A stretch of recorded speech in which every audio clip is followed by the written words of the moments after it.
മലയാള സിനിമയുടെ സ്വകാര്യ അഹങ്കാരമാണ് മഞ്ജു വാര്യർ.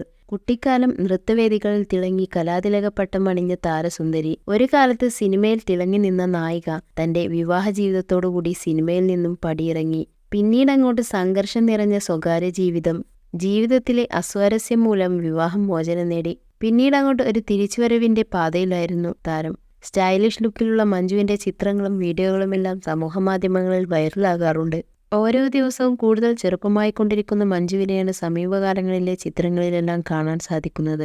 ഫേസ്ബുക്ക് ഹിസ്റ്ററി പരിശോധിച്ചാൽ മനസ്സിലാകും, എല്ലാ വർഷവും ജനുവരി 10 മുതൽ മഞ്ജു വാര്യരുടെ വിവാഹം എന്ന രീതിയിൽ പല ഐഡികളിൽ നിന്നായി ഈ വാർത്ത പ്രചരിക്കും. മഞ്ജു വാര്യർ വീണ്ടും വിവാഹിതയാവുന്നു. വിവാഹം ജനുവരി 14 എന്ന തലക്കെട്ടോടെയുള്ള കുറിപ്പിൽ പറയുന്നത്, ഇന്നലെ തൃശൂർ സ്റ്റാൻഡിൽ കോഴിക്കോട്ടേക്കുള്ള KSRTC ബസ്സിൽ ഇരിക്കുമ്പോൾ സായാഹ്ന പത്രങ്ങളുമായി മുഷിഞ്ഞ വസ്ത്രം ധരിച്ച ഒരു പയ്യൻ കയറി വന്നു. ചൂടുള്ള വാർത്ത, ജലാറ്റിൻ കമ്പനി ആക്രമണത്തിന് പിന്നിൽ മാവോയിസ്റ്റുകൾ. ആരും പത്രം വാങ്ങുന്നില്ല. പാർക്കോഴ കൂടുതൽ തെളിവുകൾ പുറത്ത്. അപ്പോഴുമില്ല ഒരനക്കവും. മഞ്ജു വാര്യർ വീണ്ടും വിവാഹിതയാവുന്നു. വിവാഹം ജനുവരി 14.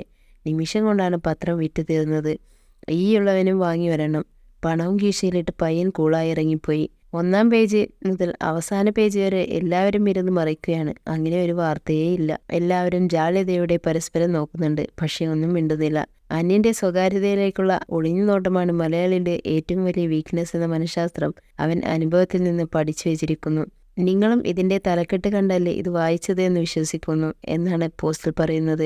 എന്തു തന്നെയായാലും മലയാളികളുടെ മാറാത്ത ശീലമാണ് ഇതെന്നാണ് ഒട്ടുമിക്ക ആളുകളും പറയുന്നത്. കൂടുതൽ സിനിമാ വാർത്തകൾക്ക് ഈ യൂട്യൂബ് ചാനൽ സബ്സ്ക്രൈബ് ചെയ്യുക. ഒപ്പം ബെല്ലൈക്കൺ ഇനേബിൾ ചെയ്യാനും മറക്കരുത്.